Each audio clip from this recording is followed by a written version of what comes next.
Енді лот дейтін не нәрсе? Лот дейтін жалпы ол определенный условия сделкаға кіру үшін. Былай түсіндірейін, сен базарға келдің, базарда алма және ананасты, помидорды килограммен сатпайды, тек қана коробкамен сатады.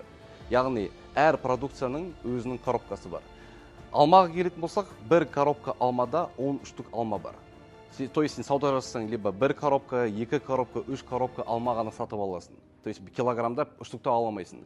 Әр коробканың условиясы 10 штук алма. Яғни бір лот тең болады 10 штук алма.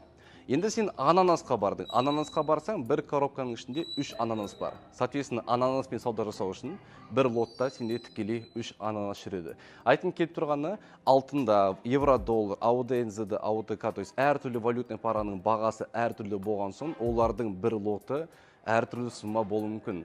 Сондықтан сделкаға кірмес бұрын бүгінгі бағамен есептей отырып, лотты дұрыс таңдау керек.